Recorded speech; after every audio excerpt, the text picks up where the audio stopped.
అందమైన చర్మ సౌందర్యం మీ సొంతం. Second aqua radiance deep cleansing gel. కాదు, ఇవన్నీ చేశారు, ఇప్పుడు ప్రమోషన్స్ చేస్తున్నారు పక్కన వాళ్ళకి. మీరేం ప్లాన్ చేస్తున్నారు నెక్స్ట్? ఓకే, నేను ఇది స్టార్ట్ చేస్తాను, లేదంటే మళ్ళీ మోటివేషనల్ స్పీకింగ్ ఏమైనా చేస్తారు, ఇట్లా ఏమనుకుంటున్నారు నెక్స్ట్? ఏంటి నెక్స్ట్ ఏం అనుకుంటలేను. రోజుకు 20-30 వేలు వస్తున్నప్పుడు నెక్స్ట్ ఎందుకు అనుకుంటారు? పెట్రోల్కి 2-3 వేలు పోయినా 25 వేలు మిగులుతున్నప్పుడు రోజుకి ఇక నెక్స్ట్ ఆలోచించాల్సిన అవసరం ఏముంది నాకు? తర్వాత ఇది ఆగిపోయినాక మళ్ళీ ఒక వారం ఆలోచించి నేను అక్కడ మళ్ళీ ఏదన్నా ఐడియా క్లిక్ అయితే అది ఇంప్లిమెంట్ చేస్తా. అంతేగాని నేను నెలకు 5-6 లక్షలు వస్తున్న టైంలో ఎఫర్ట్లెస్ గానే అంటే అక్కడికి వెళ్తారు అంత ఈజీ కూడా ఉండదు. మీరు అంత తీసిపడేకండి, నేను చెప్తే మీరు వినాలి అంతే. మీరు అనరాదు. ఎఫర్ట్లెస్ అంటే చెప్పడం వరకే. దాని వెనకాల ఎంత కష్టం ఉంటది అంటే పొద్దున్న లేచి స్టార్ట్ కావాలి. కార్ల జర్నీ అంతసేపు కూడా ఎడిటింగ్ చేస్తుంటే నేను పోయినాక వాళ్ళు ఒక కాన్సెప్ట్ చెప్తారు, అది నేను అర్థం చేసుకోవాలి, వాళ్ళకి నచ్చినట్టు చెయ్యాలి. పోస్ట్ చేసేటప్పుడు కూడా వాళ్ళకి నచ్చాలి. ఉండదు అని చెప్తున్నా. నాకేందంటే ఇక మ్యూజిక్ వచ్చిన వాళ్ళకు దేవిశ్రీ ప్రసాద్ ఎట్లయితే మ్యూజిక్ మంచిగా ఇస్తాడో, ఆయనకు పాటకు 5 లక్షలు 6 లక్షలు వస్తున్నాయి అంటే ఈజీగా వస్తున్నాయి, నీకు మ్యూజిక్ వచ్చు చేసేస్తున్నావు అంటే ఆయన ఎన్ని ట్యూన్స్ రిజెక్ట్ చేసి ఉంటారు, ఎంత స్ట్రగుల్ ఉంటుంది. అట్లా నాది కూడా రిజెక్షన్స్ కూడా ఉంటాయి. ఇది వద్దు మాకు, ఈ కాన్సెప్ట్ వద్దు, ఇట్లా చెప్పు అట్లా చెప్పు అంటుంటారు. సో కష్టమే ఉంది. బట్ మీరు అన్నట్టు నెక్స్ట్ ప్లాన్ ఎందుకు లేదు అంటే, నెలకు 25 వేలు సంపాదించడం అనేది ఒక నాలాంటి మనిషికి it's a God gift and I'm so fortunate about. రోజుకి అదే సారీ నెలకన్నా నెలకు 25 వేలు సంపాదిస్తేనే మనము అన్ని ఖర్చులు వెళ్ళిపోయే మనుషులు ఉన్న రోజుల్లో రోజుకి 20-25 వేలు సంపాదించడం అనేది అది ఓవర్ నైట్ కూడా జరగలే. 10 ఏళ్ల ముందు నాకు నెలకు 10,000 ఇస్తుండ్రి కోఆర్డినేటర్ గా చేసేటప్పుడు. ఇప్పుడు ప్రమోషన్ కి 10,000 ఇస్తుండ్రు. అంటే 30 days కి 10,000, 1 hour కి 10,000 స్టేజ్ కి వచ్చిన నేను. 1 hour కి 5 లక్షలు తీసుకునే పీపుల్ కూడా ఉన్నారు. న్యూక్లియా అని సిబిఐటీలో డీజే ప్లే చేస్తాడు, ఆయనకు గంట ప్లే చేస్తే 6 లక్షలు ఇస్తారు. సో అట్లాంటి పీపుల్ ఉన్నారు. యాడ్స్ లో కూడా చెప్తున్నారు నాకు, మీరు ఎందుకు ఇంత తక్కువ తీసుకుంటున్నారు, మీ అంత ఫాలోవర్స్ ఉన్న వాళ్ళు 40K తీసుకుంటారు, 50K అంటే నేను అందరికి రీచబుల్ ఉండాలనుకుంటున్నా, చిన్న స్టేజ్ నుంచి పెద్ద స్టేజ్ వరకు అని చెప్పిన అనమాట. సో అట్లా మళ్ళీ మనం కంపేర్ చేసుకొని ఆ వంశీకి 20-25 వేలు వస్తున్నాయి, నెగటివ్ కామెంట్స్ పెడదాం ఇక అనుకోకండి మీరు. అంటే రోజుకి 25 వేలు కాదు, అలవాటు అయిపోయింది కదా. ఇప్పుడు నేను ఏం చెప్పినా జనాలు ఏదో ఒకటి తీసుకొస్తారు. సో ముందు నేనే చెప్పేస్తా, మీరు ఇప్పుడు దీన్ని నెగిటివ్ గా తీసుకోకండి అని. ఎందుకంటే అక్షయ్ కుమార్ రోజు 1 కోటి రూపాయలు తీసుకొని చెప్పుకున్నా బాధనే ఉంది. నాకేం వస్తలేదు, నాకు డిప్రెషన్ వస్తుంది అంటే అట్లా పెడతారు, నువ్వు ఎందుకు భయ అంత లోలు ఉంటావు అని అంటారు. సో ఏం చేసినా కొంచెం టఫే ఉంది లైఫ్ అయితే. ఏం చేసినా ఏదో ఒకటి అనేస్తున్నారు పాపం జనం కదా. పాజిటివిటీ ఇప్పుడు ఏమైనా కొంచెం చూస్తున్నారు జనాల నుంచి, పర్లేదు భయ్యా కొంచెం ఒక్క నెగిటివ్ కామెంట్ లేదు చూడండి.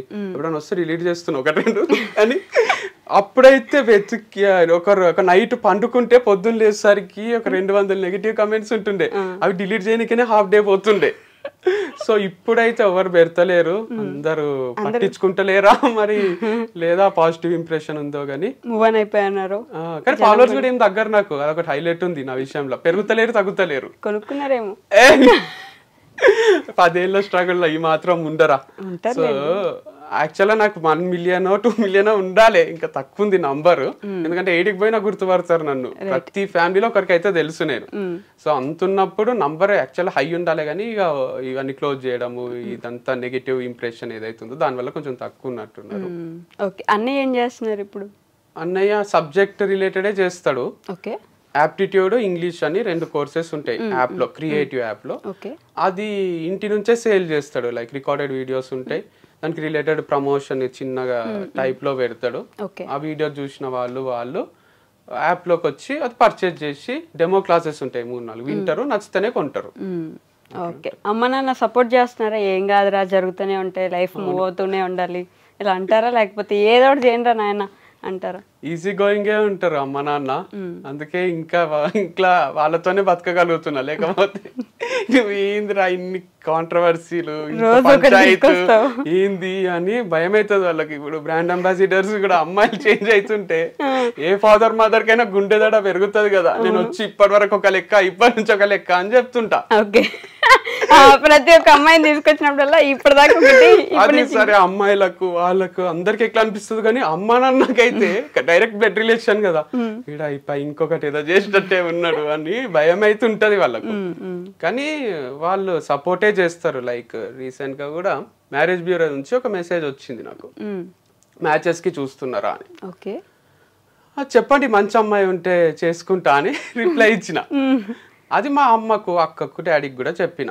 వాళ్ళు ప్రొఫైల్ షేర్ చేస్తుంటే నేను అది గ్రూప్ లో షేర్ చేస్తున్నా, మా ఫ్యామిలీ గ్రూప్ లో. చూడండి మీకు నచ్చిన అమ్మాయినే చేసుకుంటా, లాస్ట్ టైం నాకు నచ్చిన అమ్మాయిని చేసుకున్నా, ఈసారి మీకు నచ్చిన అమ్మాయిని చేసుకుంటా అని.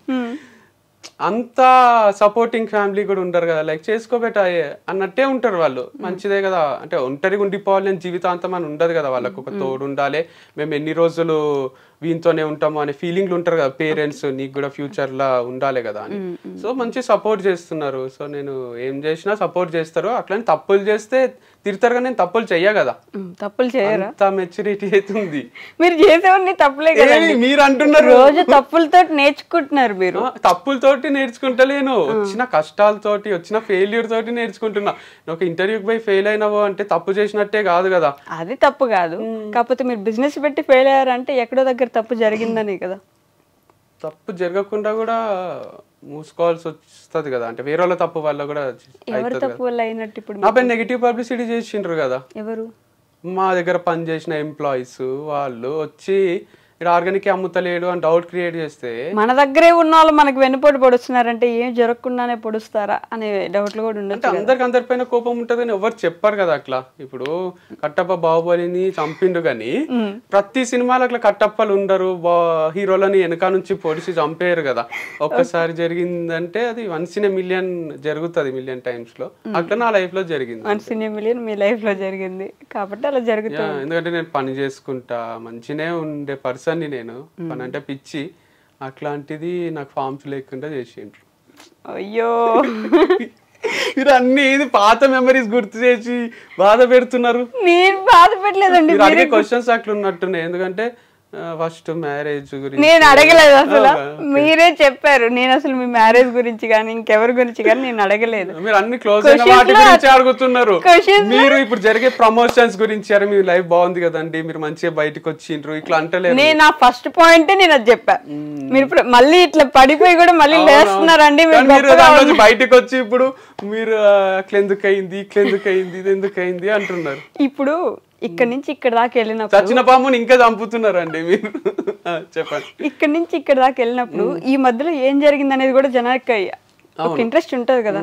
ఏం జరిగితే మళ్ళీ ఇక్కడ నుంచి ఇక్కడికి వెళ్ళగలిగారు, ఇక్కడ నుంచి ఇక్కడ దాకా వచ్చారు, ఆ ఇంట్రెస్ట్ ఎలా జరిగింది అనేది మాత్రం తెలుసుకోవాలి. చెప్తా. యాక్చువల్గా డిప్రెషన్ అనేది అందరికీ వస్తుంది. మనం ఏం చేస్తామంటే అది మనల్ని కంట్రోల్లోకి తీసుకునే దగ్గరికి తీసుకొస్తాం, దాన్ని మన కంట్రోల్లోకి తెచ్చుకోవాలి. కానీ దాని కంట్రోల్లోకి మనం పోరాదు. అది వచ్చి తలపైన తాండవం చేస్తుంది, ఆడుకుంటది మనతోని. అస్సలు ఇంట్లో నుంచి బయటికి కదలనియది, ఎవరితో మాట్లాడనియది, ఏడుపు వస్తుంది. దీపికా పడుకోనికి అయింది అట్లా, లవ్ ఫెయిల్ అయ్యా మరి ఎందుకో తెలియదు కానీ ఆమె ఇంట్లోనే ఉంటూ డిప్రెషన్ లోకి పోతూ అందరికీ చెప్పింది ఇది నార్మలే, సైక్రియాటిస్ట్లని సైకాలజిస్ట్లని కలవండి, ఇట్స్ ఓకే అని. సో నాకు కూడా అంత డిప్రెషన్లు వచ్చిన రోజులు ఉన్నాయి. నేను దాన్ని కంట్రోల్లోకి తీసుకొనియను. అంటే అది వచ్చి నాకు తెలుసు అది డాన్స్ చేస్తుంది అని, మనతోనే ఉంటది దయ్యం లాగా. ఒక ఫోటోను ఒక మూవీ ఉంది, దాంట్లో భుజం పైన దయ్యం కూర్చుంటది, వానికి హెవీగా ఉంటది. మనకు కూడా అట్లా వచ్చి డిప్రెషన్ కూర్చోనికే ట్రై చేస్తుంటది కానీ దయ్యం లాగా. మనం దానికి ఆ ఛాన్స్ ఇయ్యరాదు. మంచిగా ఫ్రెండ్స్ తో తిరగడము, ఫ్యామిలీతో టైం స్పెండ్ చేయడము, మ్యూజిక్ వినడము, బుక్స్ చదవడము, క్రికెట్ ఆడడము, చూడడము, ఇట్లాంటి వాటికి మనం అడిక్ట్ అయినాం అనుకోండి, గుడ్ హ్యాబిట్స్ ఉంటాయి, అప్పుడు దాంట్లోంచి బయటికి రావచ్చు. నిన్న వచ్చింది లో ఫీలింగ్ నాకు. మీ ఇంటర్వ్యూ ఈ రోజు కదా, నిన్న ఈవినింగ్ వచ్చింది. నేనేం చేసిన, మ్యాడ్ స్క్వేర్ చూడలే, థియేటర్ లో పెట్టుకొని కూర్చున్నా. ఇంత హైలైట్ కూడా తీస్తారా ఆ మూవీ అనిపించింది. మ్యాడ్ నచ్చింది నాకు, మ్యాడ్ స్క్వేర్ నచ్చింది. అంటే ఆ హ్యూమర్, ఆ లైట్ నోట్ లో తీస్తున్నారు చూడండి మూవీస్. ఇట్స్ గ్రేట్ టాలెంట్ అనిపిస్తుంది. ఆస్కార్ ఇవ్వచ్చు వాళ్ళకు. మనం ఎట్లాంటి వాటికి ఇస్తామంటే యానిమేటెడ్ మూవీస్ కో ఇంకోటో అట్లా ఆలోచిస్తాం కానీ ఇది కూడా చాలా కష్టం ఇట్లా తీయడం. హ్యూమర్ ఎలా మెయింటైన్ చేయడం కూడా కష్టం. అంత పాజిటివ్ అడిక్షన్స్ ఉన్నప్పుడు మూవీస్ అని, క్రికెట్ అని ఎందుకు బాధపడాలి మనం? ఓకే, మొత్తానికి వంశీ గారు మళ్ళీ పెళ్లి చేసుకుంటున్నా అని చెప్పారు ఇప్పుడు ఇంటర్వ్యూలో.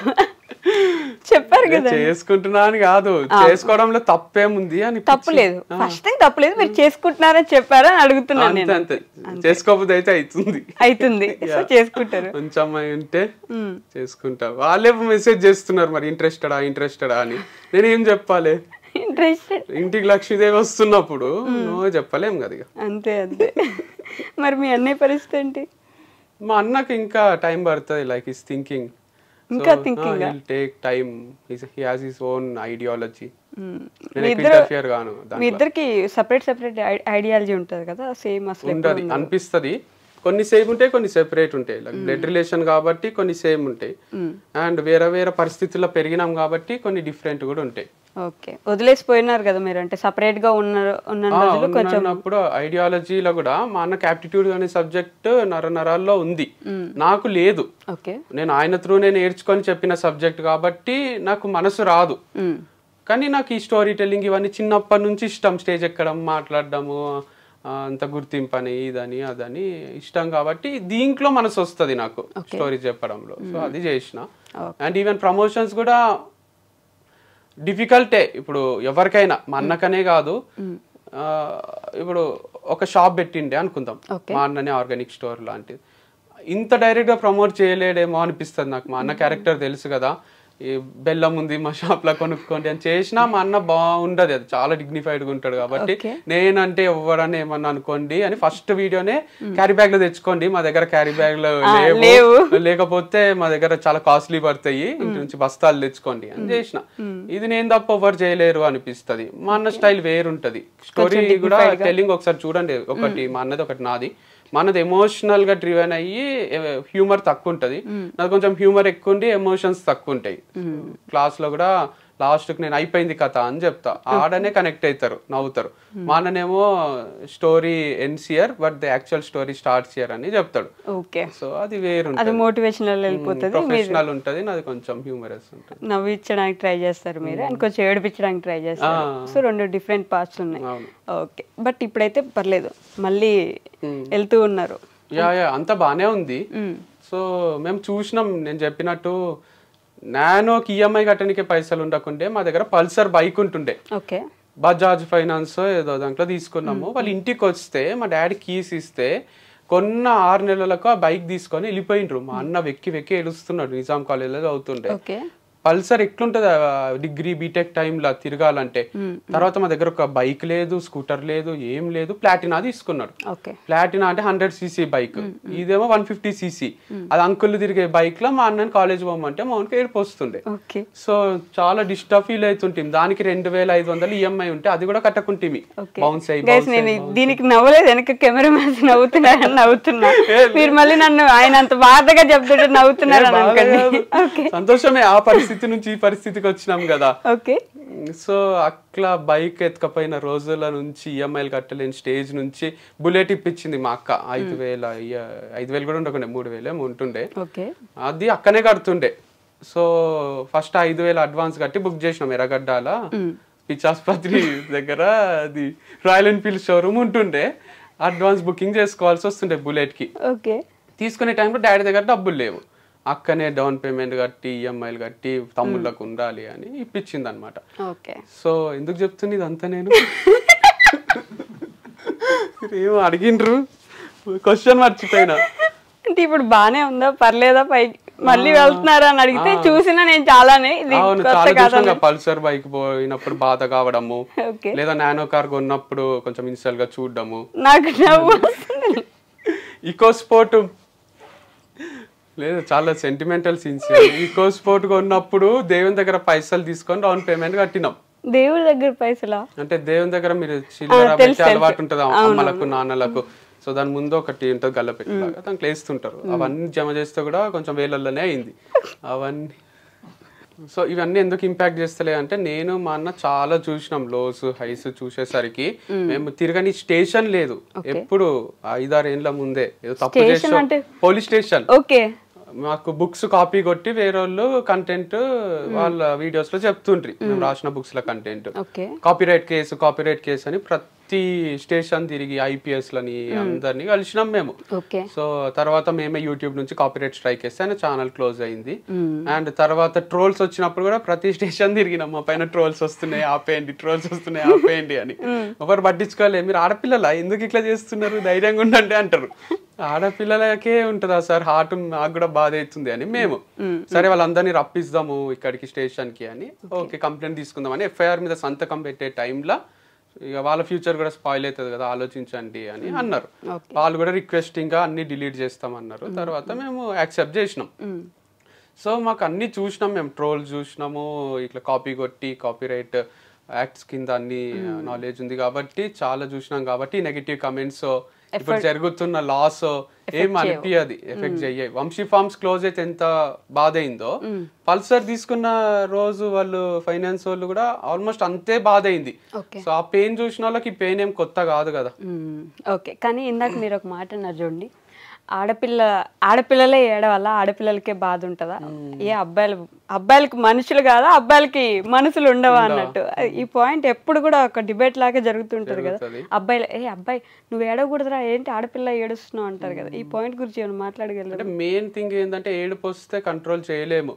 అబ్బాయిలు కూడా ఏదో ఆడపిల్లలాగా అనుకుంటారు అని వాళ్ళు ఆపుకోవడం ఏం జరగది. ఆటోమేటిక్ గా కళ్ళ నుంచి నీళ్ళు వస్తాయి టైం వచ్చినప్పుడు. మా అక్క వాళ్ళకి యాక్సిడెంట్ అయింది, చాలా సివియర్ యాక్సిడెంట్ అయింది. మేము ఎవరము ఏడుస్తలేము, కానీ అమ్మకు కళ్ళల్లో నీళ్ళు వచ్చినాయి, డాడీకి కొంచెం వచ్చినాయి. కొందరు ఏడుస్తున్నారు, కొందరు ఏడుస్తలేరు. అంటే మన బాధ ఒక్కొక్కసారి తీవ్రమైనప్పుడు ఎక్కువైనప్పుడు రఘువరన్ బీటెక్ లో ఆయనకు ఏడుపు రాదు చూడండి, 15 days తర్వాత ఏడుస్తాడు. కానీ మీరు చావు దగ్గర అక్కడ చూస్తే చాలా మంది మీద పడి అయ్యో నువ్వు ఎంత చక్కగా ఉంటివి ఇట్లా అయిపోయింది ఏంది అని ఏడుస్తుంటారు. సో అట్లా ఏడిచే వాళ్ళు ఉంటారు, జనరల్ గా లేడీస్ ఏడుస్తుంటారు. జెంట్స్ ఏంటంటే అట్లా పోయి అట్లా ఏడుస్తుంటే మంచి అనిపించదని కొంచెం డిగ్నిఫైడ్ గా దూరం ఉండి బాధపడుతుంటారు. అండ్ మీరు అన్నట్టు బాయ్స్ గర్ల్స్ కి హార్ట్ ఉంటది, మనసు ఉంటది, ఫీలింగ్స్ ఉంటాయి. బట్ స్టిల్ ఏడుపు అనేది వచ్చే రోజు ఎవరు ఆపలేం. సో చాలా సార్లు జరిగింది నా లైఫ్ లో కూడా, లైక్ డివర్స్ అయ్యి అంత అయినాక ఒక రోజు మార్నింగ్ మ్యాచ్ కి రాను అని చెప్పిన మా అన్నకు. డైలీ కలిసే పోతుంటే క్రికెట్ ఆడడానికి, రాను అనేసరికి ఫుల్ మిస్ అయిందంట కార్లో పోయేటప్పుడు. ఫోన్ చేసిండు నాకు, ఏమైంది ఎందుకు రానన్నావు అంటే, ఏడుస్తున్నా మాటలు వస్తలేవు వెక్కి. ఏంది నా లైఫ్ ఇట్లా అయిపోయింది, వంశీ అంటే ఒక బ్రాండ్ లాగా ఉండే కదా, ఎక్కడికి పోయినా చుట్టాల దగ్గర నుంచి మమ్మీ డాడీ అందరు కూడా మా కొడుకు ఇట్లా అనుకుంటుండ్రి, నేను నెలకు 50 లక్షల వరకు టర్న్ ఓవర్ అది అన్ని చేయగలుగుతుంటి, అట్లాంటిది నా దగ్గర ఇప్పుడు లాయర్ ఫీజు ఇవ్వడానికి డబ్బులు లేని స్టేజ్ వచ్చింది అని ఏడుస్తున్నా. ఏం కాదు మస్తుంది లైఫ్, నీకేంది అది ఇది అని చెప్పింది. అంటే అప్పటి వరకు ఏడవలే నేను, డివర్స్ ప్రాసెస్ అయ్యింది, ఒక 4 months కంట్రోల్ చేసుకునేది ఒక్క దెబ్బకి వచ్చేసినాయి నీళ్ళు, రిలీఫ్ వచ్చింది. అంటే బాయ్స్ ఏం కావాల్సుకొని కంట్రోల్ చేసుకోరు, ఏడవాలనే ఉంటది. బట్ సమ్ టైమ్స్ అవి కన్నీళ్ళు అనేటి ఆడపిల్లలకు కొంచెం తొందరగా బయటికి వస్తాయి, మాకు లోపలనే ఉంటుందో ఏమో కాదు. తర్వాత ఒక సడన్ గా ఒక సర్టెన్ పీరియడ్ మొత్తం దేవుడి మీద బాగా భక్తి పెరిగిపోయి మీరు శివయ్య మీద భక్తి పెంచేసుకొని కేదార్నాథ్ లేదంటే ప్లేసెస్ బాగా తిరగడం స్టార్ట్ చేశారు కదా, ఎందుకని అట్లా? యాక్చువల్గా కొంచెం ఇరిటేటింగ్ ఉంటుండే మా డాడీ పూజలు చేస్తే ఇంట్లో, ఎందుకు ఇంతసేపు హనుమాన్ చాలీసా చదువుతాడు, అంత దేవుడే అంటాడు, దేవుడు అసలు ఉన్నాడా అని వాదించిన రోజులు కూడా ఉన్నాయి.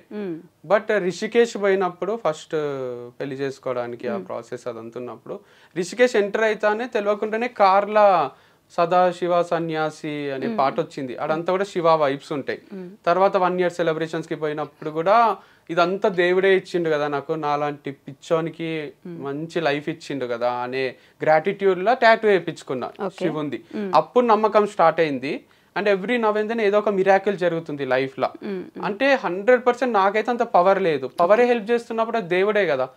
సో మా ఇంటి దేవుడు శివుడు అయినప్పుడు శివుడిని ఎక్కువ బిలీవ్ చేస్తే ఎక్కువ పవర్ఫుల్ అవుతాము అని స్వార్థానికి దేవుని నమ్ముతున్నాం అంతే, స్వార్థానికి నమ్ముతున్నాం అంతే కదా. హ్యాపీగా ఉండాలి, మంచిగా ఉండాలి అని. ఇప్పుడు బిజినెస్ మ్యాన్ లా మహేష్ బాబు చెప్పినట్టు పొయ్యి ఎవ్వరు కూడా తిరుపతికి పోయో ఒక దగ్గర పోయో నువ్వు బాగున్నావా నువ్వు మంచిగా ఉన్నావా అని దేవుని ఎవ్వరు కూడా అడగరు. నేను అడుగుతా, మీరు అడుగుతారా? నిజంగా ఏ గుడికి వెళ్ళిన ముందు ఎలా ఉన్నారు స్వామి అని అడుగుతా. చాలా గొప్ప విషయము. కానీ మనకైతే జనరల్ గా పోతానే కోరికలు గుర్తొస్తాయి, స్వామి నన్ను మంచిగా చూసుకో, నా కోరికలన్నీ నెరవేరేటట్టు చెయ్యి, మళ్ళీ వస్తా, ఇట్లనే మొక్కుతాము. అదంతా స్వార్థమే కదా, 100 కొబ్బరికాయలు కొడతాం అనుకోవడము. ఓకే. సో స్వార్థం కోసం దేవుడి మీద భక్తి మన పెంచుకున్నారు. లైఫ్ పీస్ఫుల్ ఉండాలని భక్తి. ఓకే. బట్ నిజంగా అండి, అంటే మీ లైఫ్ని ఒక సినిమాలాగా తీసుకోవచ్చు. ఏదో పెద్ద సక్సెస్ఫుల్ అని కాదు, పడుతూ లేస్తూ కూడా నిలబడ్డందుకు సినిమాలాగా తీయచ్చు. It's too early to judge also, like I'm in 30s, early 30s. So I have so much of life in future. ఇంకా 30 years ఉంది నాకు. సో ఈ 30 years లో ఏమైనా జరగవచ్చు. సో బిగ్గెస్ట్ ఫెయిల్యూర్ కావచ్చు, బిగ్గెస్ట్ సక్సెస్ఫుల్ పర్సన్ కావచ్చు, దానికి నాకు ఎవరైనా తోడు ఉండొచ్చు, ఉండకపోవచ్చు. సల్మాన్ ఖాన్ లాగా ఇండిపెండెంట్ ఉండొచ్చు, లేదా మహేష్ బాబు లాగా కలిసి సక్సెస్ కావచ్చు, ఏం చెప్పలేము. సో లైఫే డిజైన్ చేసుకుంటది, మనం మన పని చేస్తూ పోవాలి. అండ్ మీరు అన్నట్టు సినిమా 100% తీయొచ్చు. సో నాకు కాపీరైట్ కొనకుండా అయితే తీయకండి, మస్తు డేంజర్ మీకు. మీ మళ్ళీ స్టేషన్ల చుట్టూ తిప్పిస్తా నేను. కాదండి, మీ మైండ్ ఏమైనా కొంచెం ఇట్లా ఈ మాదిరి మారిపోయిందా? అంటే ప్రతి దాంట్లో కామెడీ చేయగలుగుతున్నారు లేదు, అట్లేం లేదు. అంటే నాకు అనిపిస్తుంది ఇంత ఇంట్రెస్టింగ్ స్టోరీ కదా, మనమే తీసుకునే స్టేజ్లో ఎందుకు లేము. అప్పుడు దిల్ రాజు దగ్గర వర్క్ చేసింటే స్క్రిప్ట్ రైటింగ్ అన్ని నేర్చుకొని నా కథ నేనే రాసుకొని డైరెక్షన్ చేస్తుంటే కదా, ఎవరో ఒకరు చెప్పకుండా అర్జున్ రెడ్డి తీసినట్టు నా కథ తీసేస్తే, అంటే అదంటే సార్దే, సందీప్ రెడ్డి వంగ గారు కొంచెము వాళ్ళ స్టోరీనో వాళ్ళు తెలిసిన వాళ్ళ స్టోరీనో తీసేసుకున్నారు. నా స్టోరీ కూడా కొంచెం ఇంట్రెస్టింగ్ గా ఉంటుంది. మీరు అర్జున్ రెడ్డి మాదిరి స్టోరీ ఉందంటారు మీకు? అంతకు మించి ఉంది. అంటే చాలా పెయిన్ఫుల్, చాలా లవ్ రిలేటెడ్ కానీ లైఫ్ రిలేటెడ్ కానీ చాలా సిచ్యువేషన్స్ ఉన్నాయి. అండ్ నేను స్టార్ట్ చేసిన విధానం కూడా ఫ్రమ్ నోవేర్ స్టార్ట్ చేసి, అండ్ తర్వాత మూవీస్లో తిరిగిన నేను. అండ్ ఫార్మ్స్ అని, ఇదని అదని, లవ్, మ్యారేజ్, డివర్స్, చాలా ట్విస్ట్లు టర్న్లు ఉన్నాయి కదా. సినిమాకి కావాల్సిందే ట్విస్ట్లు టర్న్లు కదా. నేను చెప్పని విషయాలు కూడా ఎన్నో ఉండింటాయి కదా, లైక్ చిన్న చిన్న ఏమంటారు బిట్స్ అండ్ పార్ట్స్ వదిలేసి ఉంటా కదా ఆన్ కెమెరా చెప్పకుండా. అట్లాంటి డైరెక్టర్ తో ఎవరితో డిస్కస్ చేస్తే మస్తు హిట్ అవుతుంది. గల్లీ బాయ్ అని ఒకటి తీసిండ్రు. అది గల్లీ బాయ్స్ నిజంగానే వాళ్ళు ర్యాపర్స్, గల్లీ బాయ్స్ నుంచి ర్యాపర్స్ అయిండ్రు. వాళ్ళకి ఎంతో ఇచ్చి తీసిండ్రు డబ్బులు. అట్లా నాకు ఇచ్చి తీయాలి మూవీ తీస్తే కూడా. ఫ్రీగా తీసే కంటెంట్ కాదు ఇది, చాలా వాల్యుబుల్ కంటెంట్. మిమ్మల్ని హీరోగా పెట్టి తీస్తారు. అప్పుడు నాకు యాక్టింగ్ రాదు కదా, విజయ్ దేవరకొండ అని పెడితే చూస్తారు. ఓకే. మీ సినిమా తీస్తే విజయ్ దేవరకొండ హీరో కావాలి అంతేనా? అంతే. అంటే ఎవరైనా తీసుకొని మీ ఇష్టం, అది నాకైతే నా డబ్బులు ఇచ్చేసేయండి. ఓకే. మధ్యలో వచ్చిపోయే ఫాలోవర్స్ కాకుండా ఏం చేసినా వంశీ అన్న మంచోడు అని నమ్మి ఉండే ఫాలోవర్స్ కి మీరు ఏమైనా చెప్పాలనుకుంటే నో యూ కెన్ సే. ఏం లేదు, మీ నమ్మకం కరెక్టే, మంచోనే నేను. సో నన్ను నమ్మండి.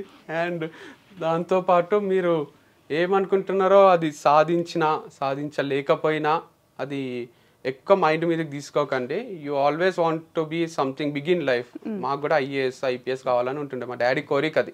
అక్క అన్న కూడా కోచింగ్ పోతుండ్రి, బ్రెయిన్ ట్రీ అని హిమాయత్ నగర్ లో పోతుండ్రి, వస్తుండ్రి, చదువుకుంటుండ్రి. తర్వాత వాళ్ళకి ఒక స్టేజ్ లో అర్థమైంది బ్యాంక్ జాబ్ తెచ్చుకోవడమే కష్టము, ఐఏఎస్ ఐపీఎస్ అంటే ఇట్స్ నాట్ ఏ జోక్ అని వాళ్ళకు డైజెస్ట్ అయ్యి తర్వాత వాళ్ళు వేరే ఫీల్డ్స్ వేరే చూస్ చేసుకున్నారు. నాకు కూడా నువ్వు ఐఏఎస్ గారా, మీ అన్న అక్క ఎక్కడైనా కాలే, నువ్వు కారా అని అంటుంటాడు డాడీ, అంటుండే. ఇప్పుడు అంటే ఏజ్ లిమిట్ కూడా ఆల్మోస్ట్ అయిపోయింది. అంటే ఐఏఎస్ కావాలని పేరెంట్స్కి ఉంటుంది, మీకుందో లేదో ఫస్ట్ తెలుసుకోండి. మీకు ఏం కావాలో, స్పోర్ట్సా, మీకు మ్యూజికా, మీకు ఇంకోట. సో పేరెంట్స్ ఎప్పుడైనా వాళ్ళు సాధించలేందో, వాళ్ళు చెయ్యలేందో, వాళ్ళ పిల్లల త్రూ ఆ హ్యాపీనెస్ ని చూసుకోవాలనుకుంటారు కాబట్టి మీకు చెప్తారు. అట్లని మీరు రోజుకు 10 గంటలు కూర్చొని చదివితే డిప్రెషన్ వచ్చి చచ్చిపోవాలనిపిస్తుంది. దానికన్నా దాంట్లోంచి బయటికి వచ్చి మీకు నచ్చిన పని చేయండి. ఓకే, అది నా ఫాలోవర్స్ కి చెప్తాను. ఓకే వంశీ గారు, anyhow thank you so much. And you have to keep moving on. అలా వెళ్తూ ఉండాలి, మళ్ళీ పడుతూ ఉండాలి, లేస్తూ ఉండాలి, అన్నీ చూడాలి, మళ్ళీ పెళ్లి చేసుకోవాలి. ఈసారి మళ్ళీ చేసుకోరాదు. అయ్యో ఏంటండి మీరు, మంచి చూసుకుంటలేండి. డివర్స్ చేసుకోరాదా అంట? చేసుకోరాదు, చేసుకోవద్దు. ఇంకోసారి చేసుకుంటే అసలు చూస్తారా మిమ్మల్ని ఎవరైనా జవనం? ఈసారి ఇంకా అస్సామే మీరు. లేదుగా, వచ్చిన మంచిగా రెండో అవకాశాన్ని ఏమంటారు మనసు పెట్టి ప్రేమతోని వాళ్ళని మంచిగా చూసుకుంటాను. ఏంటి మీరు అంత చెప్తున్నా కూడా నాకు కామెడీగా అనిపిస్తుందండి. Okay, anyway thank you so much. Thank you.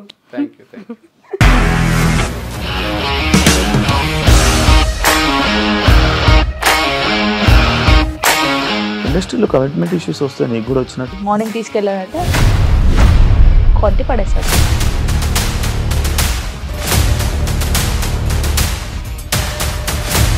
ఒక్కళ్ళు కూడా చూడలేదు ఈ సినిమా అని చెప్పడానికి కూడా చాలా ధైర్యం కావాలి. అది నిజం కదా, దాంట్లో ధైర్యం ఏంటి? నెక్స్ట్ డే ప్లేట్ మార్చేస్తే తప్పు కదా. As of now we are comfortable this అని నేను అనుకుంటున్నాను. రష్మిక గారిది మీది ఒకే ఊరు అంట కదా? నీకు కోపం వచ్చిందంటే బాగా తిట్టేత్తరా? తిట్టేద్దామండి. నిజంగా గేమ్ ని ఎలా చేంజ్ చేయగలిగారు? ఏపీఎస్ఎఫ్సి వాళ్ళకి 6 నెలల్లో నేను 6 లక్షలు కట్టా. బిజినెస్ చేయాలనుకుంటే it is as difficult as riding a tiger.